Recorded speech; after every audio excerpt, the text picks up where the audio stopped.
What's up, guys? I guess I'm probably. Why does it look? Anyways, how's it going? I got some amazing stories for you tonight. I've been thinking a lot for many years about why it is that there's less attention on ayahuasca side effects such as telepathy and precognition and remote viewing. These are all things that, the CIA has admitted to researching. I should offer the caveat, however, that oftentimes what people do is they will take a section of a report that is actually what the psychic believed that they've documented, and people will put it online and say, see, this is the CIA saying all these things are real.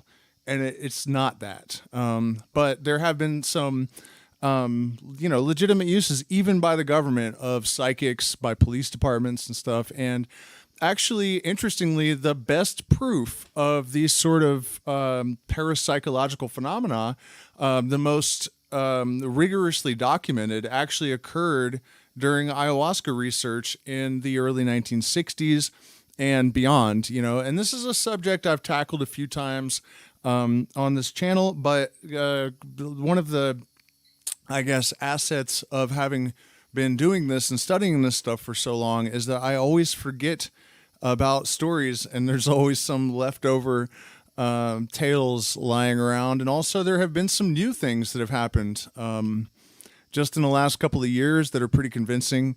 So I hope you guys all got to watch the Rosalina, Mama Rosalina. She is our neighbor. She is from a long lineage of Quechua Yachak shamans, and she only actually received the crown, as she calls it, or energetic crown, actually, which is interesting because it's such a strong parallel with the idea of Keter in the Kabbalistic tradition. And there are other parallels between some of the South American indigenous beliefs and those of the tribe of Judea. I find that to be really interesting as well. Secrecy being one of them. But long story short, generally that would not be passed on to a daughter. But apparently all of the other shaman in her family lineage had died. And so she received the crown, as she put it. And so we're very lucky to have her around. She's the Laguna Yani is about a 5-minute walk. And then there's a larger lagoon, about a 45-minute walk up the road from where we are having our retreats, which are starting in about 6 days. We're very excited for that. I hope all of you guys out there will make it to one of them over the next couple of months before we leave the Amazon for a while, if not forever. Hopefully not forever. I really like being in the jungle. The energy here is amazing. And the only place on earth that I have been that I feel competes, I don't know if I would say rivals even, but the coast of Northern California and Southern Oregon is really the only other place in the world that I would really consider moving to if I have to leave the jungle. Southwestern Colorado, also, there's a tiny little pocket in southwestern Colorado around Durango that I would live in if I could afford it. Prices have gone crazy since we left, but all right, so as I'm sure most of the people that watch my channel know, way back in the day when ayahuasca first came to the attention of the scientific community, researchers and whatnot, and actually this started much, much earlier than that, in the diary, I guess, of Sir Walter Raleigh. There was an account of a shaman that he challenged to, give me information that you couldn't know, and so he described, or he told him that his sister had died, which turned out to be true. And there's, little scraps like that throughout the record of ethnobotanists and botanists and anthropologists and, explorers going all the way back to Sir Walter Raleigh. I mean, that was a really long time ago. I want to say late 1600s. Don't quote me on that because my history is not that great. I don't really trust people that wrote it, so I don't tend to study it a lot.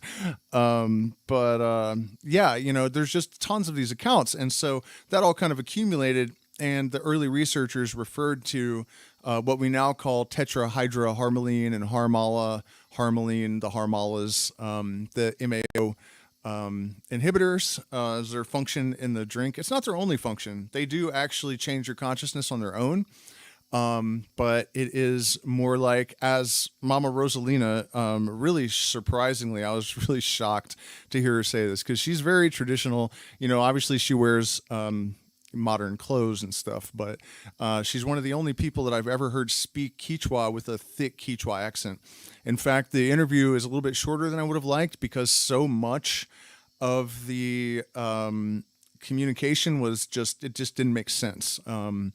The question and then the responses, which is always the case when we try to do these interviews with indigenous people that are deep jungle. The way that they structure language and the way that they think about things, it just seems like we always end up getting lost in translation a little bit. But she said that drinking the ayahuasca without the DMT plants basically is kind of like getting smoked out. Exact words that she used. And I'm assuming she meant that the way we would understand it. And she actually doesn't use very much chaliponga at all in her brew, but I suspect it's because the ants ate her chaliponga. So I'm going to bring her some and see if that's really how she does it, or if it's just like the position she's taking because the ants, the leafcutter ants, cleared out all of her chaliponga. But anyways, so there's this long history of telepamine and telepathine, Harmala alkaloids being documented as causing telepathy. And so in the early 1960s, there was a team of researchers named Masters in Houston. They were both PhD medical doctors. And this was before LSD, psilocybin, DMT, all of these things were made illegal. And so they were allowed to experiment. The book was written in 1963, and the title was a play on William Blake, I think, the varieties of religious experience. They changed it to the varieties of psychedelic experience, and they documented all of these studies they had done. For example, they injected 1,000 people with DMT, and they said that 99% of the people that saw God, so not 99% of the people saw God, but 99% of those that did, described God as a jeweled cat.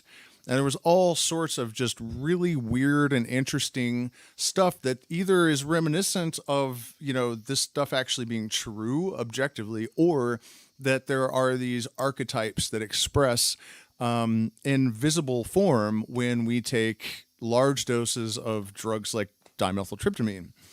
And so they had heard of this reputation of ayahuasca, people shamans describing the Eiffel Tower. And I think a mosquito just bit me like right in the crack of my nose, like right in the crack. But yeah, describing the Eiffel Tower and street corners in China and whatnot, that, these guys had never left the jungle. And there's just so many reports of this stuff from so many people over history. They were taking it seriously. And so they devised experiments where they had people in the bottom floor. So they were separated by, I think, 13 floors or something. Drink the ayahuasca, and then they would have to recreate images that people on another floor or on the basement, I don't know who was where, would have to recreate them. And they were deliberately very, very bizarre images. So a guy on skis with a UFO and trees are on fire, to limit the possibility of guessing. And their results were remarkable. They said the accuracy of the telepathic people once they consumed the ayahuasca was somewhere around 100%. And so if you guys can dig that old book up, I would strongly recommend it if you're interested in this kind of thing. And so, and then we have my own experiences with ayahuasca and telepathy and precognition, and they are not few at all. And the obvious explanation for this is that the idea that Aldous Huxley had, that we have a reducing valve in our nervous system that limits the amount of sensory input that we can receive at any given time, because it's an evolutionary adaptation. We would be overwhelmed with the psychic, what would you call it, almost like static background noise of the thoughts or impulses, whatever, of animals, people. Who knows? It's looking more and more like consciousness itself is a field. And so, we have to filter down to something manageable the incoming signals, not only from the collective mind, but also, light, just visibly, the visible spectrum is only 0.1% or something, or it's less than 1%. So, there's a tremendous amount of information that would be absolutely overwhelming. And I have always, since the first time I took LSD at 15 years old, I thought that, these shifting patterns and energetic grids and all of this kind of thing, they're actually there. I was always convinced of that. In fact, another weird correlation, the images that you often see on your jeans or on walls, particularly if they're blank, like cement walls, I always perceived those to be a language. And many years later, I discovered that the wife of the famous artist Allison Gray had painted these images, and they were the same as these letters that I thought that I had perceived. The shifting geometries. I think Terence McKenna also alluded to that it was some kind of hyperdimensional language. And that, part of the next evolutionary paradigm has to be that we develop a more profound connection and understanding of the unity of the human race and our unity with everything else. And that the only way to do that is to deepen communication. And the best way to deepen communication would be to come up with a language of symbols that communicates far more than the inert, dead symbols that we use at the current juncture. And so, and by the way, that's also been the goal of, and this is where I'm sure he got this idea of Western esoteric systems, where the language is symbolism, the symbolism of alchemy and the symbolism of ritual magic. And the reason we use Hebrew as the language of the occult is that you can compress information into symbols, and then it's like these symbols are more alive, and there's a lot more that can be processed in a much shorter amount of time once you understand the language of those symbols. And so I guess I should just tell you guys some of the stories. That's what the thumbnail promises, right? So just trying to decide where to start exactly. Some of these stories you guys have heard if you followed the channel for a long time. Some of them are new. But let's, I guess, start with the earliest experiences. What I was saying is that this experience of telepathy and precognition, I should finish that thought, I guess, is why I was hesitating, is that reducing valve has been turned off or turned down. And so now we're able to receive a wider band of the frequencies. That seems like a totally reasonable possibility as well, which is one of the reasons I find it so compelling. I don't see any reason why our brain would give off brain waves that can be interpreted and read by machines if we don't have the capacity to interpret those signals in our brain. It just makes sense. And so very early on in my ayahuasca consuming career, and even before that, I had experienced apparent telepathy, really obvious, actually undeniable telepathy on a very small dose of mushrooms once, where my girlfriend, who was a mile away at the time, knew every single moment of everything I had been doing for 45 minutes, the dog, what type of dog it was that I encountered, the tear running down my cheek, every single thought that went, word for word, every single bit that had gone through my head during this entire period. There was absolutely no question about it. And so, that's what I suspect, that the mushrooms, even though it was a very small dose, turned down that reducing valve. And so, aside from a smattering of other experiences that I had of a similar nature without any psychedelics at all in Santa Cruz, California and other places, when I came to South America, the shaman that I was working with from the beginning started doing this all very, very early on. And at first it was pretty subtle. I remember sitting by him on the bus, and I was thinking about, how to deal with my partner, or actually I had just encountered her in the coffee shop that she was working in. And this voice that I heard in my head that I associated with ayahuasca that people refer to as Pachamama said, "She will have your babies." And I guess when I got on the bus and I sat down beside the shaman, I started thinking about this, like how absurd it was. And, I've never been the type to want children, and she was much younger and all of this stuff. So it didn't make any sense. And I started thinking about it, and he looks at me and he goes, the first time I saw my partner, I thought she's going to have my babies. And it turned out, obviously I have the 2 children with her and stuff. And it was just so remarkable because I had not said anything to him. I didn't know him yet. And I think, I've told these stories a few times on the channel before, and there's probably people assume that this guy had some background. And he really didn't, a tiny bit. I guess I kind of talked about the relationship with my mother eventually. But in the very beginning, it's not like I was confiding all of this stuff in him. So he had some kind of context. He had absolutely nothing. But that first incident was not really, it was really improbable and highly specific, but it wasn't, outside of the realm of possibility that it was an abject coincidence.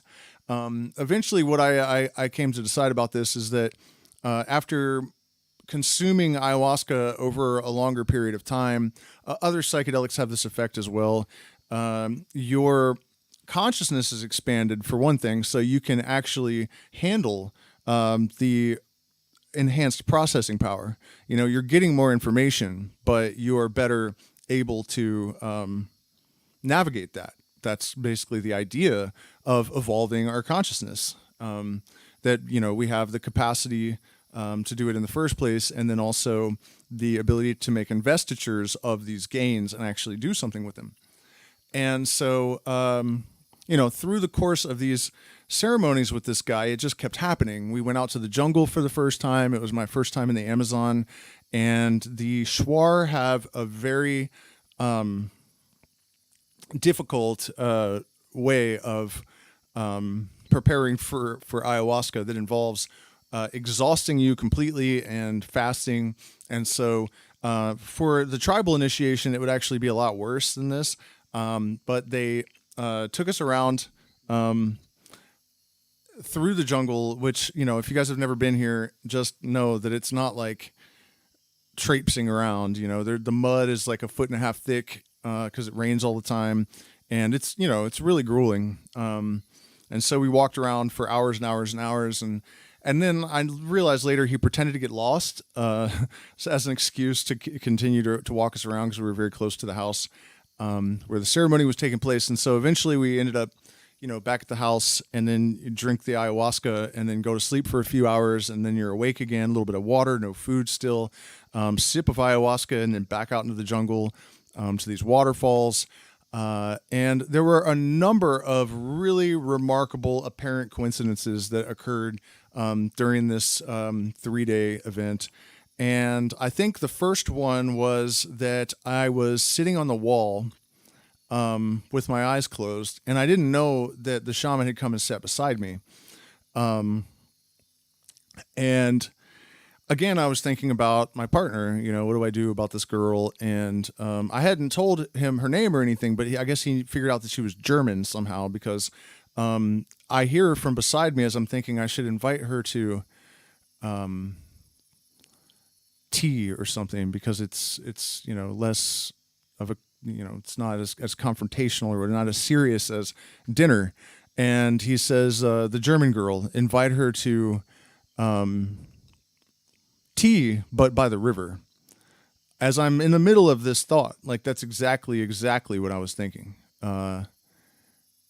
And so I lay down and I'm, trying to just relax and clear my head. It's been a long night, and I feel a mosquito land on my forehead. And, people have this association with the idea, or with dimethyltryptamine and the pineal gland. Some of it is true, some of it is not. Some of it is definitely folklore. What actually happened is that, what's the guy's name? The spirit molecule, Strassman, I think. He conjectured in that book. This was not based on experience. It's not based on research. It's not based on clinical tests. It's based on absolutely nothing but this guy saying, maybe this could be true. Okay. And this is one of the biggest myths, or 3 of them, I guess, about DMT. that it's produced in the pineal gland. They have removed the pineal gland from rats, and they still produce DMT. There's more DMT in your lungs than there is in your cerebrospinal fluid. There's no reason at all to think that it actually is manufactured in the pineal gland. That was just a wild guess by a guy based on absolutely nothing. And then eventually over the years, it sort of became this, what do you call it? Urban legend. That the pineal gland produces DMT. Zero evidence of that. Nothing ever has suggested that at all. Also, that it's released when you're born and when you die. Zero evidence to suggest that. That was also Strassman just saying, I think that it could be possible. That's all that's based on. And then also that there's more of it released when you're in REM sleep than there is when you're awake. Also 100% conjecture. No reason to believe that. However, when I'm laying on this deck, I'm thinking about stuff, so I'm not really paying attention. But then this mosquito lands in the middle of my forehead, and I see it coming, and I can hear it. But I have my eyes closed, and I'm thinking it's just ayahuasca vision stuff. I'm not thinking that I'm really looking through my forehead. It doesn't make any sense. And so the mosquito lands and it bites me, and I realized it was real, but I realized also that I watched it land. And then, so I started waving my hands in front of my face, and my brain is tracking all of this accurately, and I'm looking up and down the deck, and I can see the rails of the deck, and I stand up and move around a little bit, and it appears to be real, that I'm looking through my third eye. And the next morning, I go down to breakfast, and before he says anything else, the shaman looks at me and says, sometimes you can see through your forehead when you drink the medicine. So, of course, when I get home, the first thing I do is check and see, is the pineal gland connected to the neovisual cortex? And it turns out that not only is it connected, but there are rods and cones in it. And some people have theorized that when we close our eyes and you can still see, that's your pineal gland. It's actually functioning as when you have eidetic visuals, when you eat like a high dose of mushrooms and you're seeing things, when you're laying around and tripping, that's what's happening. That's what your portal into the spirit world, when you break through on DMT, is that you have actually bypassed the first two eyes and activated the third eye. And I think the conjunction of circumstances where I was looking through it the night before, and the apparent telepathy with the shaman in the morning, it ties it all together for me. That the third eye not only is functional, but that it is somehow connected to our sixth sense. That all makes a lot of sense. By the way, I'm working on a video right now where I'm going to explain the real meaning behind some of the most significant numbers. And one of the most interesting ones is actually 666, because the inverse, let's see, how do I say it simply? The sine, cosine added together, or basically if you reverse the number, it becomes the golden mean. And we're going to see how that relates to the 2 points and the third point that make a triangle, and it will explain why the eye in the triangle is there, and it's going to be interesting. So if you're not subscribed already, you should subscribe, because I've got some bangers on deck that are just waiting to launch and blow everyone's mind. I appreciate you guys hitting the like button and subscribing. I'm demonetized, so I get no support from YouTube if you guys don't become patrons or send money to one of the different things that you can send it to in the chat. Then I don't get any support, and so it's really helpful when we have to do camera repairs and upgrade the computer to get around shadow bans and stuff. Also, follow me on Rumble. I discovered that I'm getting almost as many views with 250 subscribers on Rumble as I do on YouTube with 10,000. Kind of a little bit sus, I guess, but you know what I mean? So do that, please. Follow me on Rumble. All right. So where were we in this story? Because it continues to get weirder and weirder. And I know a lot of you guys that have followed the channel have heard all that stuff, but it keeps going up to the present moment. This thread, the invisible thread that I call it, that weaves through all of these strange coincidences, and creates a sort of conceptual continuity that I have eventually come to understand as a dialogue with the universe. And that's really the point of all of this. to really understand your place and your function, and to ascertain what is your true will and your real purpose, so that you can transcend the number one cultural crisis, which is a crisis of purpose, and really get on with your life in a meaningful way that will surprise and delight you at every turn. To increase the depth and substance and meaning of your life experience is the philosopher's stone, really.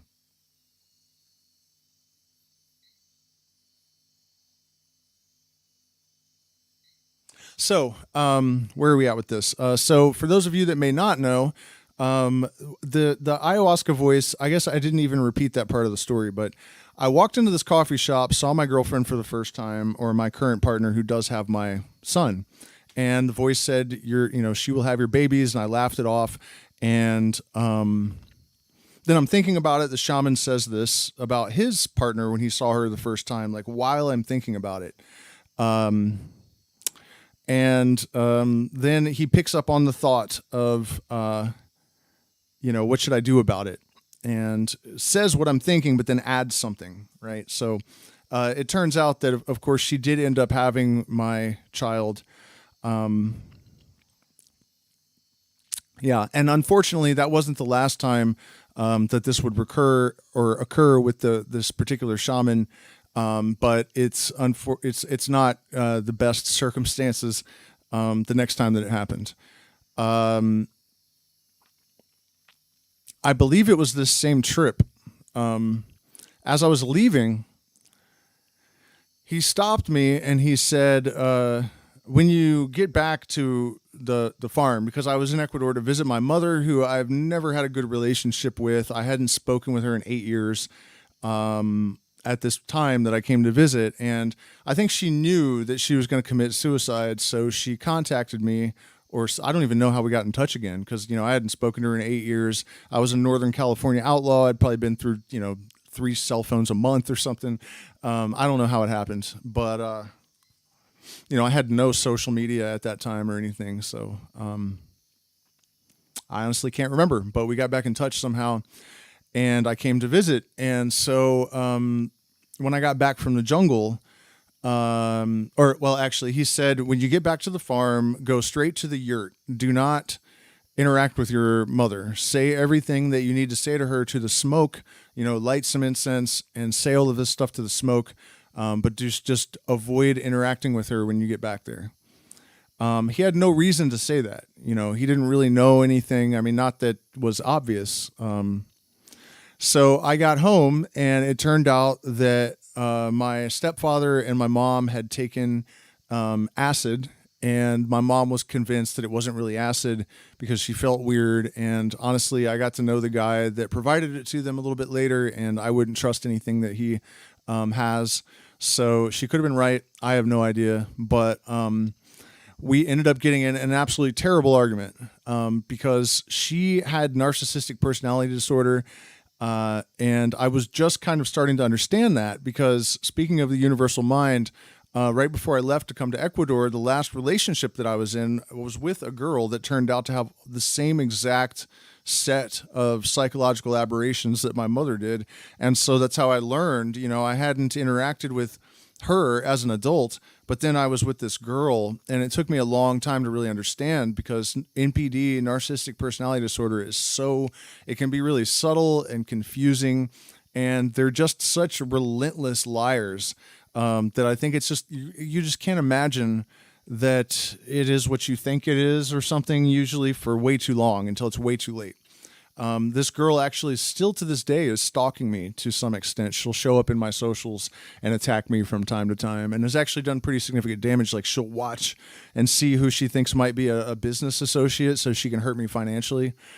7 years, So, by the way, my advice is, even if it's your mother, if you figure out that someone has narcissistic personality disorder, cut them out of your life completely. Do not let them know where you are, who you are. Change your identity if you have to, but you have to take it that seriously. Even if it doesn't seem like it to you now, if you know that that person is there, get away from them, no matter what it takes, because you'll probably start to come to terms with what was actually happening to you well after the fact. But so I go home and I do not make it to the yurt. and I ended up saying it all to her. And so I left the next day, and she was in tears when we dropped her off at the bank, and then I went to a hostel or something. And the next time I saw her, she was in a glass case because she had committed suicide. So this admonition of this shaman to avoid my mom when I got back from the jungle was incredibly prescient. It defies belief almost. But of course, that's not the end of it. So we, what happened? I went back to the United States to have her funeral. And there were actually a couple of really crazy things that happened during the funeral. I remember we saw this bird, and somebody made a crack about how maybe it's your mom, and my stepfather said, oh no, she was more of an eagle person. And then I walked outside of the funeral home or the church or whatever it was where we are immediately, and this eagle swooped down, almost touched the pavement right in front of me, and then flew away. And that was remarkable. And this apparent, almost preternatural telepathic connection with my partner increased, I guess. I would think questions that were really inappropriate. About what she thought about marriage and stuff. We hadn't even kissed. There was no indication of anything romantic happening even. And my phone would beep and she would answer me pretty routinely. So she came to the United States to visit, and then I went with her back to South America because my business partners cleaned out all my money, and suddenly I had no money and no plan, and I didn't know what else to do, I guess. So just came down here and started this YouTube channel, and I had a Shopify store that the license was terminated for no reason that I can understand, just as it became one of the top 20 in traffic in the world that week. Before I could make a red cent, they just froze it and took it away, which was weird. So at any rate, though, that has really nothing to do with the fact that after this suicide, I was expecting to have to confront, the depth of the damage of it all, and the, just the trauma of it, especially considering that, what my mom had basically been threatening to kill herself because of me since I was like 4 years old or something. And, even when I was that young, I understood that it's because she was a single mom and we were a burden to her, my brother and I, to the extent that I even tried to commit suicide in 5th grade, like in the back of the trailer. The schools were overfilled, so they had trailers outside. And I was like trying to saw through my wrist because my mom had done it that morning. She, I'm going to commit suicide. I can't take it anymore. She's dropping me off for school, so I'm like, okay, well, I'll alleviate your burden then, so this is something I've been, dealing with my entire life. And so she finally did it, right after an argument. So it's like, she had to make sure that at the end of the day, after all these years of promising me that when she finally committed suicide, it would be my fault, it appeared that way, to the extent that, my stepfather witnessed this argument. So he kind of blamed me. He told the neighbors, they all blamed me. The whole community blamed me. I didn't really realize that until I got back. It was bad. It was really bad. So I was thinking, that I'm going to have a really hard time the next time I go out to the jungle and drink ayahuasca. So I go back out with the same shaman. And I remember we were at the waterfall out there in Gualaquiza, and there were these mapacho cigars that he was passing out for this ceremony, this ritual. The Shuar consider the waterfalls to be like they're like the most sacred place. His teacher, who was a shaman named Miguel Chiriop, pretty well-known Shuar shaman. He when you talk to him, that's just the waterfalls, that's all you hear about. So it's a major, like the central thing in their world are these waterfalls. And so we did this ritual with these, mapacho cigars, and he didn't give me one. And I was really kind of annoyed, because I was like, why did everyone else get a Mapacho cigar, but not me? Like, and I kind of thought like, maybe it was because they were all Czech and he was Czech. And so, I was just the lowest priority or something. So what I left out is that the night before, when we arrived, I actually did not have a hard time. The first night I drank the ayahuasca and it was a breeze, and I was like, wow, I guess I'm just off the hook. It's not going to be a problem. So then we went back the next night, and I drank the ayahuasca, and I could see around me the spirit beings more clearly than I ever had been able to before. There were 12 of them, and one female, and I mean, they were crystal clear. I've seen them look cartoony, but this was like real. And I was watching them do this, they're always doing this weird slow dance, all these different beings that I encounter with ayahuasca, or even if they're not doing the dance, the movements are still these really like self-assured. They're very confident, but they're very, very slow and deliberate. And so they're all circling around me. And I noticed my partner is beside me at this point. So we're together now. We don't have a kid yet, though. We didn't know we did. And remember that Pachamama told me the first time I saw her, she will have your babies. And I was like, yeah, right. That's just dumb. Like, I didn't even give it any energy. I had no intention of trying to hook up with her or anything like that, seemed like this just crazy ass out of pocket, So she's there though at this point, and she's laying beside me, and I noticed that one of the spirit beings is female, and it reaches over to Enrica, and Enrica sits up and puts her arms out back to this being. And, I'm sitting there watching her trying to embrace this. It's trying to embrace her back, and that was, that's wild. And then at the last second, the spirit being was like, don't touch me, mortal. Like, what are you thinking? You know what I mean? Like, psyched her out at the last minute. Like, get off me. And then I saw her fall back to the floor looking all dejected and sad because she thought this spirit being was going to give her a hug.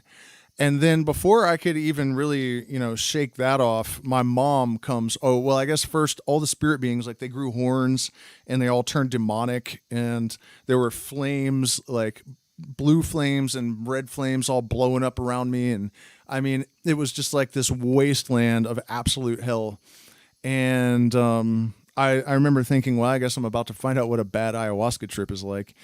And that didn't happen, actually. I mean, it was a little bit scary. But then my mom came, out of like an interdimensional portal in the stars or something. And she was kind of like a ghoul, and she had like blue flames coming out of her eyes. And she was really, really angry. And, all the spirit beings had turned into demons. And I remember the ayahuasca explaining to me that, this is why you don't kill yourself, because now look at her. She's stuck like this.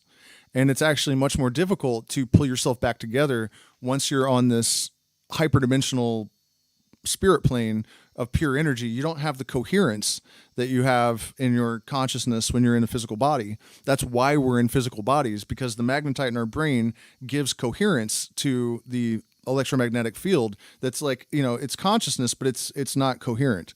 And so it's just exactly the same thing as the way that subatomic particles give coherence to smaller clusters of particles. At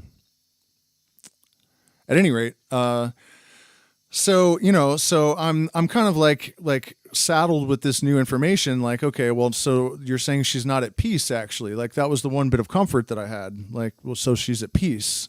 But no, ayahuasca's like, no, she's not. And in fact, then it started to hit me that she had actually been tailing me. Like, I had been like feeling really uncomfortable if my partner and I were being romantic. Like, I didn't know why. And there was just a lot of like weird stuff going on. And then it hit me like she's been like attached to me since death, and I don't really believe in that kind of thing. And I still don't really. But that's what my perception was at the time. In fact, another reason I thought that is that I had taken Yopo or Wilco, which is very similar to Yopo. It's a DMT containing snuff. And one of my clients, and this was, very uncomfortable because you, as the facilitator or shaman, you are expecting to be the one channeling any dead people if that's what's going to happen. But suddenly one of my clients, who doesn't even speak English, takes on the characteristics of my mom, her personality. He starts talking about all the stuff that happened. And, before you go jump into conclusions and saying, well, that's proof that her ghost was following me around. If I'm on a loop with this guy, he could get all that stuff from my brain. It's all in my brain. I'm in the room with him, filters down, connected. It's not proof of anything. It's interesting, but it's definitely not proof of anything. And so, but that was, part of the reason that I came to that conclusion. I was like, okay, so my mom's been possessing people, in my circles. And, it wasn't like that bad, but it definitely seemed like he took on her personality. And basically a low-level possession. And also, I don't speak German and he didn't speak English. But later, Enrica and I were talking about the conversation. And then I was like, wait a minute. You weren't translating. She's like, no. And I'm like, dude, I don't speak German. What language was he speaking? And she's like, German. But I knew everything he said. And I heard it as English. So that's also pretty interesting. Not the only time I've experienced that either, where language barriers are suddenly irrelevant in an ayahuasca ceremony. But so there were these indicators that perhaps my mother was actually attached to me and kind of causing some issues, general issues. And so I curled up in the fetal position, which is something we are taught not to do in the Shuar way. You don't, unlike the Judeo-Christian and Islamic religions, you do not prostrate yourself on the ground before the Most High. You are equal to the Creator. It's kind of like, if you have a light bulb and it breaks and there are all these pieces of the light bulb. You don't pick up one piece of it and say, this part is higher than this part. It's all just the light bulb. And so, in the Western mystery tradition, of which I was kind of a part before I got involved with South American shamanism, that was kind of my outlook as well, that it's all just light that somehow became conscious and exploded into all of these temporarily separate fragments that are making their way back to a cohesive whole. And this process repeats indefinitely for probably all of eternity.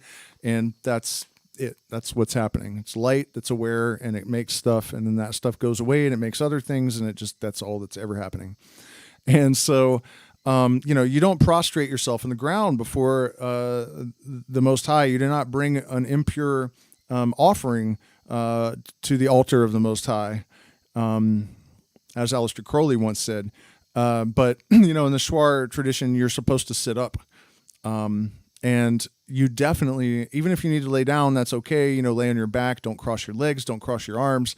But do not roll up into a ball, because this spirit is really just an expression of the convergence of your individual consciousness and the greater field of awareness. So it's only amplifying and reflecting the contents of your being and your emotional and energetic state back at you. So it's really important that you remain in governance of your state to whatever degree is possible. You can have tobacco to bring your awareness back into focus, or if you need to purge, you can take extra tobacco through the nose, and that'll usually do it. You know what I mean? But you find ways to just kind of hold it together, but don't curl up into a ball. But this time I kind of felt like, I'm justified in just curling up into the fetal position. And I remember kind of tugging on my partner, like, hey, will you talk to me? And she was just ignoring me. Later, when I asked her why, remember, I didn't say anything. I didn't say, oh my God, my mom's here and there's skeletons everywhere. I asked her, why did you ignore me? Like, I just needed comfort. I was freezing to death, like inside, which is just vasoconstriction. It's just a side effect of DMT and ayahuasca. But DMT will do it alone even. Before I knew that, it terrified me every time. I thought, she's taking my soul this time. I'm going to die. But you're just, and there's no, you can't get a blanket and get warm because you're cold from inside. It's not there's nothing you can do about it really. But yeah, so I was, trying to get her attention and whatnot. And later I asked her, why did you ignore me? And she said, because we were surrounded by these demons and skeletons and it was just all bones and death and it was ice cold. And I was like, damn, man, it sounds like, that shared vision where the female spirit being leaned in to hug her, she maintained that shared consciousness with me throughout the duration of it. I don't think she recognized that it was my mother with the blue flames in her eyes. But just as this is starting to get unbearable, and this shaman was incredibly good at this, he is above us with his leaf shaker and the agua florida is raining down and the song is there and the spirits go away. Because he always sensed if there was going to be trouble. Oftentimes he was there before you were in trouble, which is something that, eventually I have learned from him how to do that. And you actually can kind of see a field of energy. And well before there's actually a problem, you can perceive disturbances and dissonance, discoloration, lack of symmetry that will suddenly ripple into someone's energetic body, and you can see it. So then there are different things that need to be done depending on exactly what's happening, but that's how he did it. At any rate, it worked. It drove away the weirdness, and so I needed a moment alone. So I went out into the jungle alone, just barely into the jungle. And I was just standing there for a while, I guess. Man, this really just continues to get crazy. And you guys remember earlier I was at the waterfall, and I was upset that the shaman didn't give me the mapacho tobacco.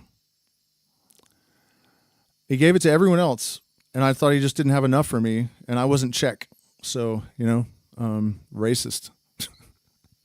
Which is kind of true, honestly. They definitely, you're not quite one of the boys if you hang out with a group of Czech people, and you're not Czech. They're still cool, but you can tell that. Anyways, I guess it kind of always got to me a little bit. Spent an awful lot of time with these people. And so I'm standing out there trying to collect myself and collect my thoughts, and I look, and there's this hand in my face with a mapacho cigar in it. So for whatever reason, he knew that I was going to need it later, and not to give it to me at the waterfall, and that's an interesting, thing that develops with practice and skill at listening to the intuition. And the way that I think about it is that it's hemisync. You're creating a bridge between the conscious and subconscious mind, and there's a dialogue that happens that can sometimes offer information that you don't, it's not like you fully understand why you're doing what you're doing. I doubt that he had really a clear understanding of why he was telling me to avoid my mom when I got back, it's not so specific, but you just kind of know what to do. And so he gives me the cigar, and I tell him what had happened. So he gives me some, encouragement to go through this dialogue with my mom and, try to forgive her and myself for everything, and to meditate with the tobacco. And I do this for a while, and I'm smoking the tobacco, and I'm having this dialogue with my mom, and the medicine says, you're in danger right now. You need to leave the jungle.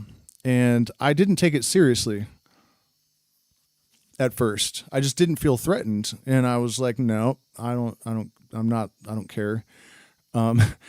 And I remembered one time about 10 years earlier, I was walking down the street during what I call the Phoenix process period of my life, where I was really undergoing some rapid transformation, and the third eye was being pried open, and so I was walking down the street, and there's this 6'4", built like a brick shithouse Navajo Dene guy, all black, perfect ponytail, turquoise jewelry, the whole 9 yards. But he just looked like almost like a mirage or an apparition, or like he was too much of like the perfect Hollywood, like medicine man, Navajo guy. It just didn't even look real. And there was a little short, squat Dene guy with him, and he sees me and he goes, "A white man walking between worlds. You don't see that every day." And I was like, "What?" Because I knew what he was talking about, obviously. And this dialogue started, which was interesting because the tensions between the Navajo and the Ute in southwestern Colorado are pretty high. They're typically not very friendly to Caucasians. And so this was the first time this had ever happened, that, all of a sudden he's talking to me. And the shorter one says, "This is Nighthorse. He's the most respected medicine man in the Navajo Nation." And of course I'm thinking, well, that's exactly the guy I need to run into right now. And and at some point in this conversation, he pulls out this Navajo tobacco, which actually isn't tobacco. I didn't know that until fairly recently. It's called Navajo tobacco because it's used in the same way that tobacco is, but it's not. It does have nicotine in it, but it's not exactly, it's not that species. It's not Nicotania or whatever.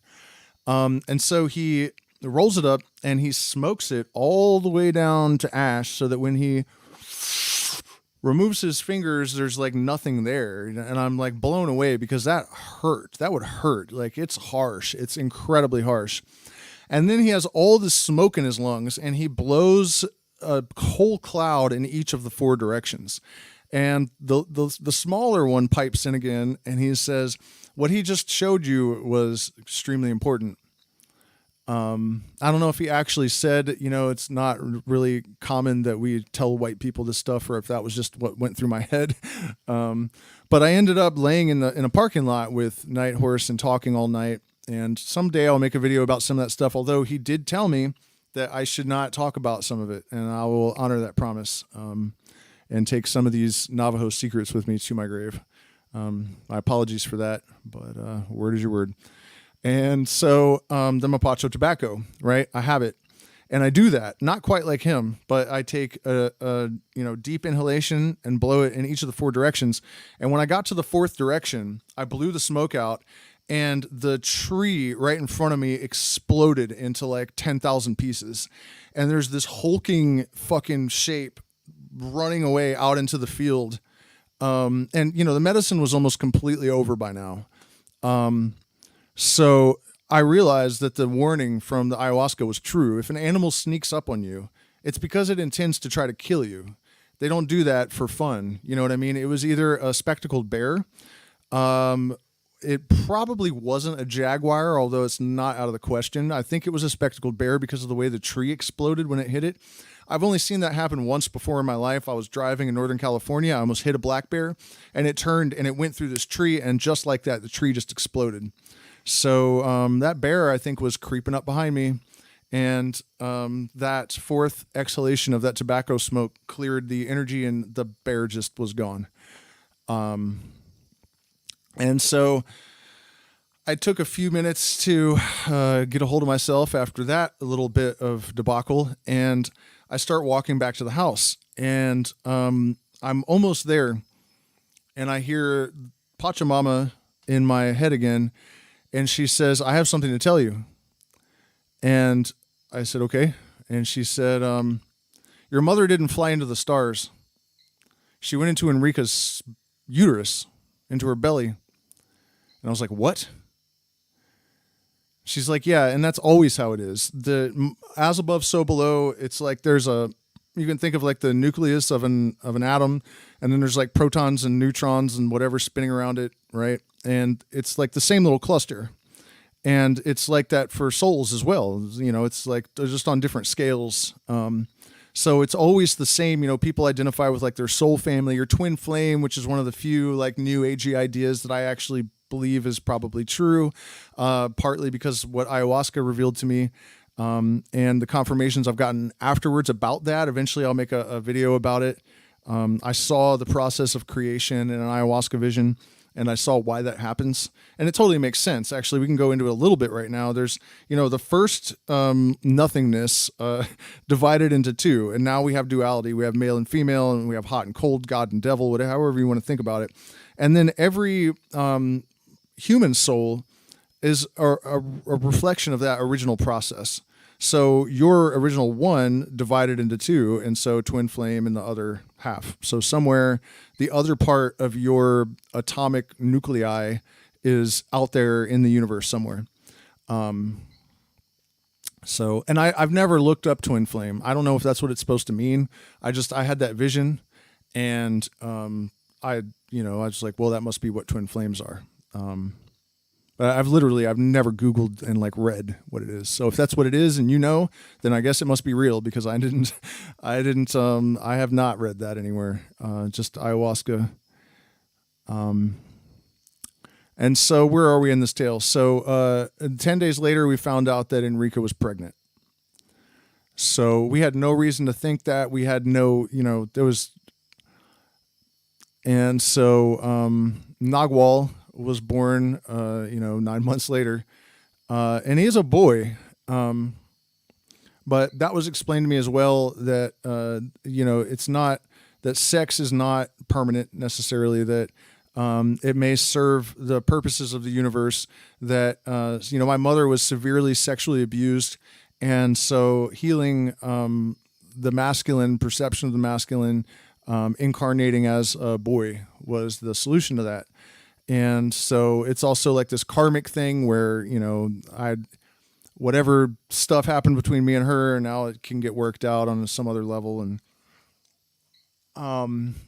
so yeah, so there we are up to that point. And now I'm going to fast forward into the current, a little bit closer, more recent things that have happened, because, a lot of you guys that follow me have heard those stories before. And I don't talk as much about what's happening now. And part of the reason for that is not that nothing's happening. It's that I want to make sure that I process things and have time to know my song well before I start singing. And generally I will gestate on stuff for a while before I will talk about it publicly, which I would imagine is probably wise. And so I guess one of the most recent really crazy shamanic experiences that I've had, I was looking for ayahuasca for the second time, I guess. I think I'd found it once in the jungle before, but I needed it again, and I wanted to cut it myself. And so I went out to the road, and there was a trail in the jungle at the property where we lived. And so I started walking in the jungle, and this voice in my head, I wasn't on ayahuasca at all, it was just normal state, said, you don't need to go out into the jungle. You're going to walk for hours. You're not going to find anything. And all you need to do is walk 100 meters to the right. And then there's a little creek, and follow the creek in, and there's a big vine there. You can come get that. It's for you.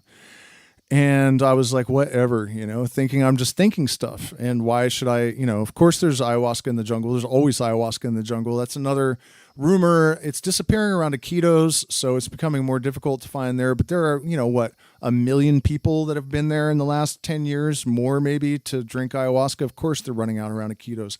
It's pretty common in the jungle. It's not going extinct. It's not endangered. I also suspect that a lot of the centers, people will ask them for medicine, and they will tell them, oh no, it's endangered. We can't share it with you. They just want you to pay for ceremony. I honestly think that's what's going on there, because it's still plentiful. It's not hard to find at all. Charlie Pongo is a little bit more difficult, but large vines are. And red ayahuasca is the holy grail, basically, which is actually Banisteriopsis muricata. It's much stronger, and it has a much different profile of alkaloids than yellow ayahuasca or white ayahuasca. Black ayahuasca, maybe a little stronger, but also a little bit weird, maybe. But anyways, so I go through the jungle for hours, and just like that voice said, there was nothing in the jungle.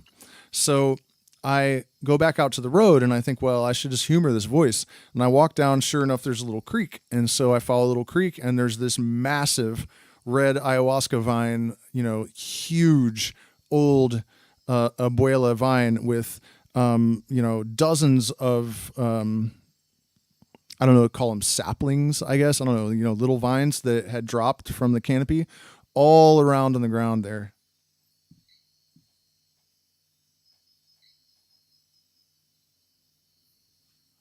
And so it was true that it was as if that vine had called me over. Are you sure that red cappy is native to India? I was under the impression that all of these plants were specific to South America. But so that happened, and I considered that to be a legitimate instance of, talking to a plant. It told me where it was and how to find it, and, I walked right to it. It's not like, it wasn't exactly a direct path. It was kind of like off away from the creek a little bit, and I walked right to it. I mean, beelined it from the road right to this gigantic abuela vine. So, little question in my mind as to what happened there. And so that was the vine that we used for our earliest retreats, which, by the way, we're still booking for October, November, and possibly December if there's interest. So shoot me an email if you're interested in that. And it was our first round. That's why I was looking for this ayahuasca to begin with. And so our first guest arrived, and he was alone. He was alone for a reason. So it was just the two of us working together for about 6 weeks. And, before I tell you the story, I have to preface it by saying that, you might think that snakes are very, very common in the jungle, like you would imagine that. But it's actually not really true, particularly around like Quechua villages. Because they kill every snake they see. There's no distinguishing between poisonous and non-poisonous. There are no boas because people eat them. So snakes are actually pretty uncommon. I had not seen one in the year that I had been at this property. Maybe once. No, once. I saw a big black rat snake in the driveway, but no other snakes. Eventually, my son at like 3 years old found a coral snake under the sink. That was great. A little bit on the dangerous side. So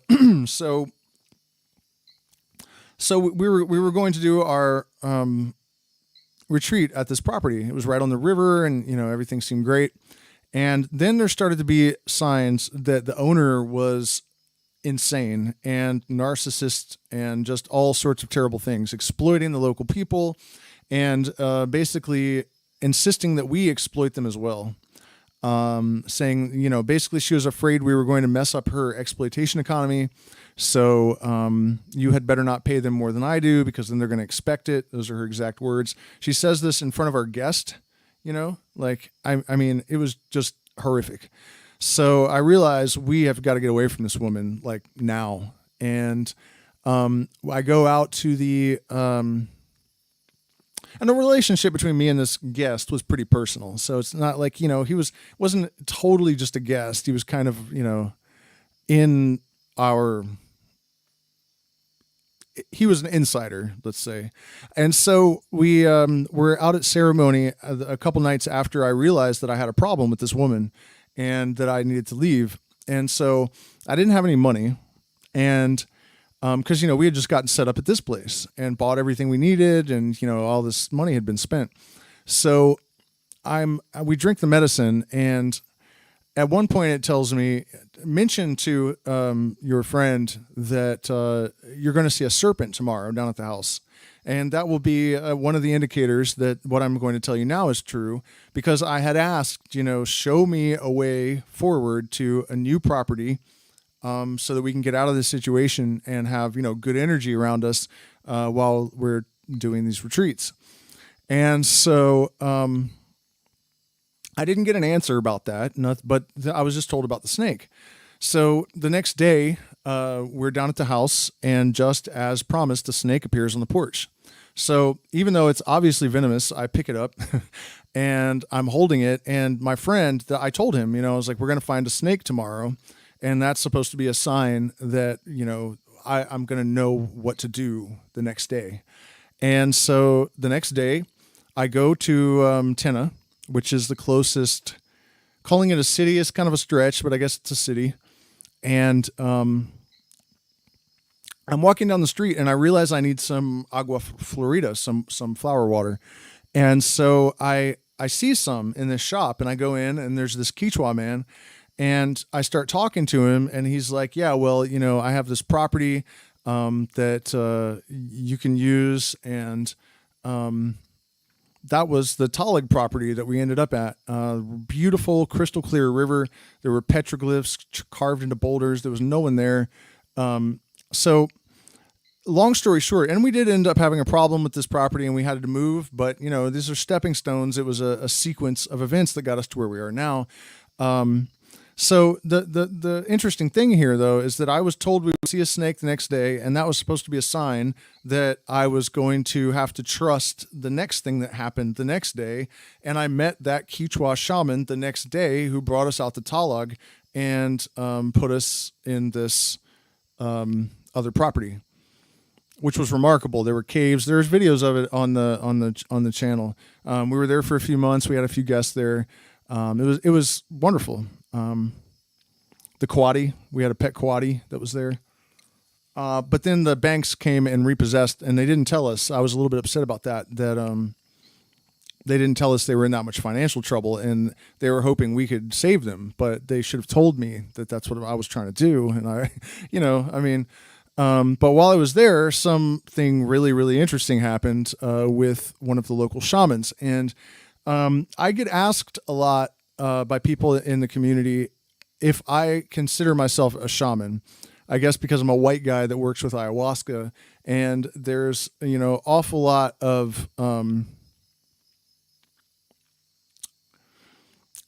posers, I guess, in the world. And I usually just don't answer that question because, what is meant by that? First of all, did I do a 3-year apprenticeship with Shipibo and all that? No, I absolutely did not. But I spent decades studying all of these different mystical traditions and ritual magic and different forms of meditation and taking psychedelics and acting as a guide for people. And then I came down here and worked with a Shuar taught Czech guy for several years. And I think the real question is, do I have a legitimate dialogue with the universal mind? And I would say the answer to that is demonstrably yes. There's even, I think, evidence of it in some of my videos where just uncanny things happen, where I was in the Phoenix Process video, I'm talking about how just thinking about 1111 can provoke these synchronicities. And later I noticed that I said 1111. If you click on 1111, it's right at 1111. You know what I mean? That kind of thing is normal when you get your head into a certain type of space, I think. And so, I guess the answer is yes. Although I wouldn't, I don't use that title or anything. But then the other part of the answer is that, well, the Quechua here call me maestra. They refer to me as a shaman, and they refer to each other about me as the gringo shaman. And I didn't know that for 6 months or something. But then I was in Talig, and there was a meeting of shamans from different parts of Ecuador. And there was kind of a larger one with like long curly hair. And he greeted me as a shaman, and I was kind of surprised. And I didn't really understand what had been happening yet. But then I ran into another younger kid, and he looked at me and he said, "So you're a maestro?" And it was very awkward to say yes, because I guess just being a white outsider. But so this guy had been, that's how he described me to the other Quechua in the village. And so at this meeting of these shaman, I have to give you guys some context for this. About a year earlier, I was very, very ill, and I had a friend slash client that came to visit, and I knew that I was in terrible shape, and I did not really want to drink medicine, which, honestly is probably exactly what I needed to do, but I didn't want to, because I just already felt so bad, and it's physically difficult. And so he brought what was supposed to be LSD with him. And I don't think it was LSD. And even if it was, he got the dosage wrong. It was supposed to be 100 micrograms, he told us, but after he left some with us. And I saw 200 UG clearly printed on one of the tabs, and they were demarcated with lines. So, almost 100% certainty that at best he double dosed us, and I was not prepared for it. I was already extremely weak from being ill for over a year. I barely got out of bed, but I felt obligated to make this, visit work and to join him on our journeys together and stuff. So, it just rolled me over. I didn't really freak out, I guess, but I did get stuck in a thought loop. And during this loop, at one point, I just kept saying, Warani Shwar, Warani Shwar, over and over and over and over and over and over and over and over. And I remember what I was thinking. I was like, there's something about those names. The Warani is a local tribe, and the Shwar are a few hundred miles away. So, tribes in Ecuador. But I just kept saying those two names over and over again. And other stuff, too, about Egypt. But those two names over and over again. And so in the course of this evening, with this shaman, at one point, one of the shaman looks at me and he starts kind of like moving kind of weird and just saying, Warani, Shwar. And there is no doubt in my mind that he was making fun of me. You know what I mean? He was Quechua. It made no sense. There was no reason for him to say that. So I think there was an element of, this guy is telling us that this white guy here is a shaman. He's calling him maestro.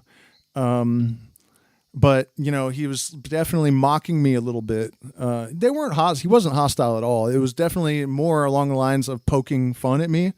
But there's no question that's what was happening. And I don't know that he was able to telepathically visualize the entire situation or anything. I don't think it really works quite it doesn't work for me like that. These are more like vague intuitions that you just kind of know what to do and you have a feeling more that's associated with it. But he was definitely mocking me. It was definitely his way of saying oh yeah, big bad shaman can't handle 200 micrograms of 1-PLSD or whatever. So that blew my mind. That still, that one gets me to this day. That guy obviously knew about that somehow. I mean, and we were in a different town. I didn't tell anyone about it ever. There's no chance that he heard about it from somebody, or literally impossible. Why would he have just started doing that? Repeating the things I was saying when I was stuck in a loop and moving all weird and kind of laughing. He knew exactly what he was doing. So that was pretty remarkable. But remember that the ayahuasca had told me that I would know exactly what to do, right? So we go out to Talag and we have a place for our guests in this serene area. We have some local indigenous people that we're working with. Everything's nice. But then the banks are going to repossess it. What do I do now? I've been giving the tribe half of the money. So it's not like I'm making money. And I have to find another place again. So we had heard of this Laguna Azul, and we hadn't been there. So we took our current guest on a little trip out to the Laguna Azul, and it was amazing. And then we discovered there was a second lagoon here, and it's literally the end of the world. I mean, there's the lagoon it's kind of developed, the larger one anyways. But then after that, it's nothing but jungle until Brazil. We're at the end of the earth. In terms of, civilization, there's nothing out here. Like I said, the Quechua here speak Spanish with a thick accent. I've actually met Warani here that don't speak Spanish in the general area. So, we're legitimately out there. And I mean, we still, occasionally you'll see spearing in the newspaper, like Warani speared their neighbor or something. It's still, people still occasionally get speared. That's a little bit further downriver, but you know what I mean? We're at the end of the world. And so we needed this new place, and we're walking down the road, and there was just this one place that I thought, we need to go in here. And we go in and check it out, and there's a ceremonial building. There's no one there. It's totally empty. We find one person milling around, and we get a phone number, and we go home and call them. And, actually, you know what happened? I think maybe the taxi that we flagged, the guy was the cousin of the owner. So there was another little bit of serendipity there. That's how we actually got in contact with them, through the taxi driver that we flagged was related to the property owner. So totally available, no one there, and it was perfect. So, I mean, this isn't like Iquitos. There aren't just like, lodges everywhere with ceremonial buildings that you can just find and rent easily. There's hardly anything here. And if there are, it's just the availability and the timing, it is all specifically linked to intuition, for sure. The intuition that is deepened by contact with the medicine. And, I think that what's actually happening is that your exposure to the universal mind, order, information is really a matter of symmetry. And so the harmony that you experience from deactivating your filter so that you can interface more directly with the universal mind, you're able to align yourself with the patterns and the flow of the information in the universe. And so that's really, I'm not trying to devalue it in a spiritual sense either. I'm just trying to put it into the context of how it actually works, because I think one of the most important things that we can do, and one of the most valuable contributions that someone like me can make, I see myself as kind of functioning as an intermediary. Because unlike a lot of other people, I didn't come down here and just adopt the beliefs of the shaman or whatever. That's typically what people do when they come and they're going to learn a tradition and stuff. They just decide that they're going to have the same interpretation as whoever they're learning from. And I mediate that with knowing that everything that happens in the universe does actually have some kind of deterministic mechanism that allows it to happen. If we experience telepathy, it's because our brainwaves are, that we can communicate in that way. And long range telepathy probably happens because of entanglement, that information can be exchanged across, the entire universe instantly. And so entanglement, and the thing is, that kind of knowledge and understanding, it really helps us to improve and enhance our dialogue with the people that are still asleep. We're able to put it into language that makes these kind of concepts and ideas feasible for them.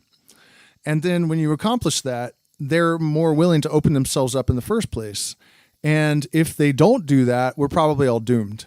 You know what I mean? So just to give a little bit of context about why I'm so determined to do that, I really think that it's sort of a way of building a bridge between the two worlds. And that bridge is really the antidote to the atom bomb. Because another element of, or another effect, I guess, of this experience of merging or interfacing with the universal mind is that you are more directly aware of the union that you have with the rest of the universe. This idea that we're all one and that we're all connected is no longer a sort of quaint cliche that, Buddhists and whoever say all the time. That's great. People say stuff. what is, you know, what does it actually mean if you haven't experienced it? And that brings us back to the whole jungle gnosis thing and my name, Illuminostic, that I use on YouTube. The direct experience of the transcendental is the only way to understand it. It's the only way to understand anything. You can't just, you know, the old paradigm of believing things on faith has resulted in all sorts of terrible catastrophes. And it has conditioned people to believe things that, and also just to process information and the way that they think about ontology, the way that people define, you know, their experience and navigate all of that is influenced by these sort of faith-based belief systems, and that's not good. What you need is direct interfacing and interaction, direct experience of the transcendental in order for it to actually have an effect on you. This is why religions so often fail to deliver anything for people. You know, you can make a commitment to some set of rules that you feel obligated to try to adhere to, and you will fail because it's not sincere, because it's not the result of an organic internal process that is revolutionizing the internal being. It is just, you know, a superficial commitment that you're doing out of a sense of obligation or out of a sense of fear, or whatever it is, you know. So this direct experience of the universality of the individual existence, really, you know, that it's not just a poetic device to say that we're all connected and fundamentally one. You know, these experiences that I talk about of telepathy and precognition and all of that sort of thing, it's not just entertainment, and it's not boasting, and it's not, you know, for views. You know what I mean? There is a reason that we need to cultivate an awareness of these types of experiences, you know, and that we need to court them with critical thinking and skepticism and with the intent of understanding the mechanisms that facilitate these things. Because, you know, impossible things don't happen. That's not what magic is about. That's not what shamanism is about. It's not what psychedelics are about. And unfortunately, the old fairy tale religions and pop culture spirituality tend to offer an escape from reality. They tend to offer spiritual bypassing, and that stuff is bleeding over into plant medicine and psychedelic use. It can be, unfortunately, used to facilitate all of those things that I named. And so, you know, that's why I put so much energy into staying connected with that stuff in a way that it allows me to actually demonstrate it. You know, when people come here to actually spend time with me, I'm usually able to sort of generate some kind of experience along those lines, that it goes beyond just laying there and having visions. You know what I mean? There's some sort of experience of telepathy or some next level synchronicity, some kind of demonstration of the reality of this stuff that it can't easily be dismissed as coincidence. And I'm sure that I have a ton more stories along these lines. It's just, I mean, I feel like honestly there was something major that happened that I glossed over. But there was an awful lot of information, and actually probably a little bit emotionally intense for me. Some of the subject matter that we kind of sloughed through.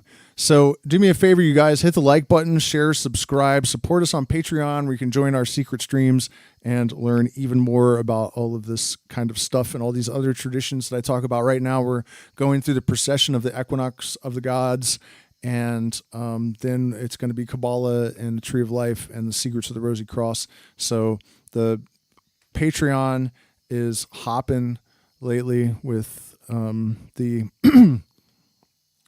subject matter that we've gotten into. Before that, it was the lesser I mean, the 28th degree of Freemasonry, which I think was pretty amazing stuff.